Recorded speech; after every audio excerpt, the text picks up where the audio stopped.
So I put together a criminal sentence. I am guided by the Supreme Court, which gives me 3 objectives with a criminal sentence. The first is rehabilitation of the defendant. That means giving the defendant the tools to keep himself out of trouble going forward. The second objective is deterrence. I need to deter Mr. Vinson as well as others from this kind of conduct. The third objective is punishment. Candidly, everything I'm going to do here today is a punishment, but it needs to be a punishment that matches the seriousness of the offense, which gets into my sentencing factors, the things that weigh on those objectives. The first one being just that, the seriousness of the offense, the severity of the offense. Second thing I get to consider when I put together my sentence is the defendant's character. And then finally, the third thing I get to consider is risk to the community. I really don't know where to begin. There's a lot of stuff here to comment on and make a part of my decision here today. I'm going to start with some of the things in regards to the defendant's character. Mr. Vinson, one of the things you mentioned is writing a book and doing a book so that you could, I guess I'll use my words, perpetuate the memory of your children so that their names aren't forgotten a year after they have left us. I would implore upon you the importance of talking about why you are where you are.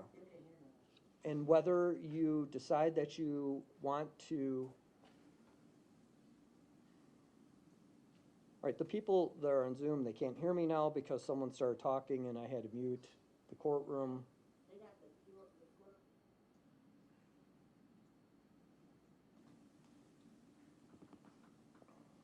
Just bear with me a minute.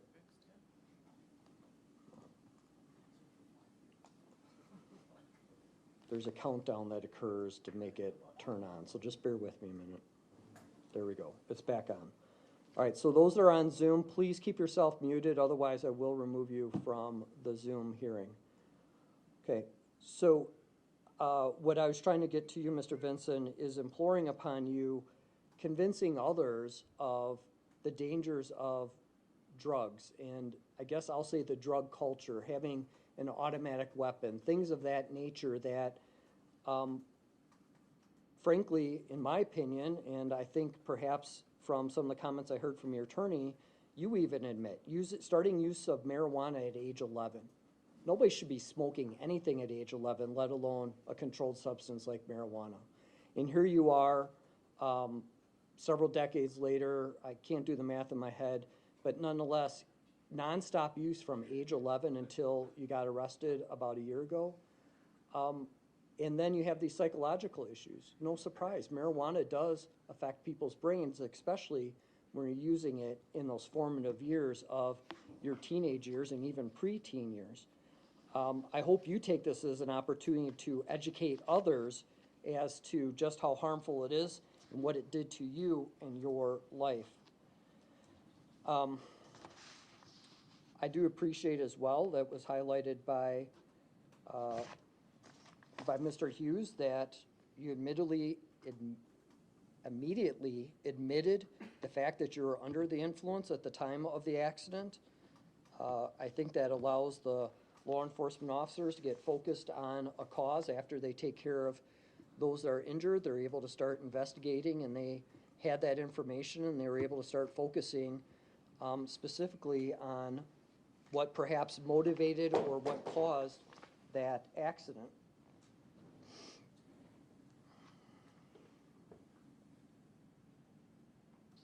Also, as I consider your sentence, I am not blind to the fact that you lost your 2 children. Something that you highlighted extensively in your comments, that you lost your 2 oldest, that you lost your 2 boys, and for the rest of your life, you're going to have to remember them. And frankly, I'm guessing on a daily basis, when you wake up, when you go to sleep, it's going to be something that you think about how you took those young boys' lives.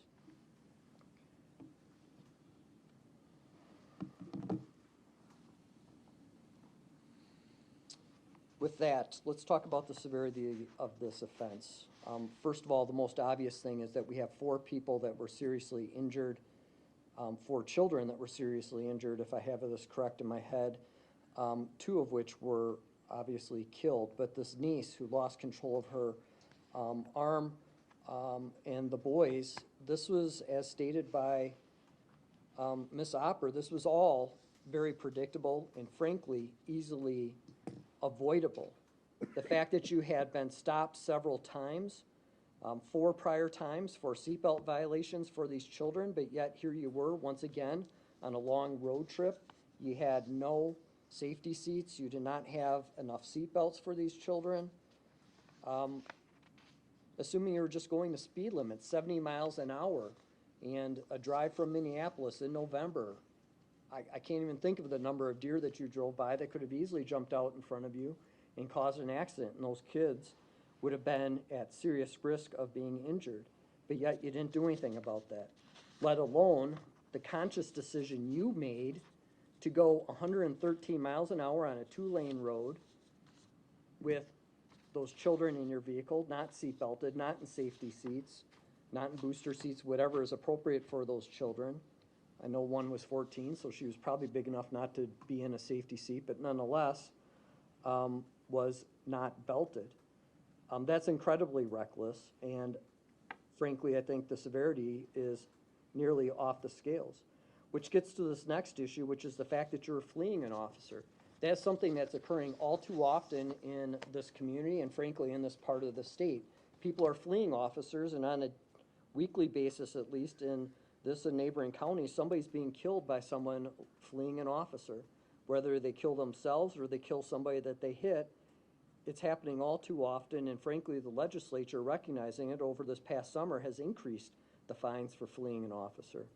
That's not even something that you pled to, but nonetheless, it is something that certainly I'm considering and talks about the severity of what you were doing that evening, which is fleeing an officer at 113 miles an hour, simply because, in using your own words, because you had a gun, you had a warrant, and you had some drugs. Instead of you facing the music, as it were, for those, we now have 2 children that are dead and 2 others injured. Risk to the community. I understand this argument of your attorney that you basically just have 2 prior THC convictions, but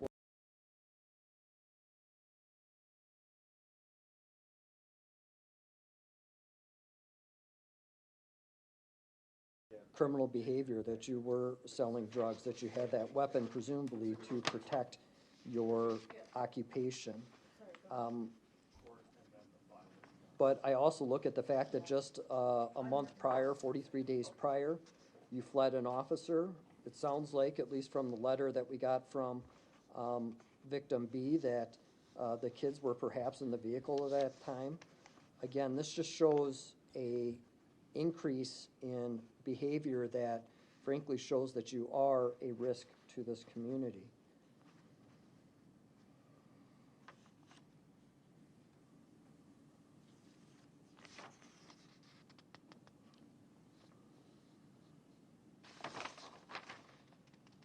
All right, before I hand down the sentence, defense any objection to the $4,947.61 to the Crime Victim Compensation Fund? No. Court will order restitution as requested. What are you looking at for credit time, Mr. Hughes? I have 334 days from December 20th, 2023 to the debt.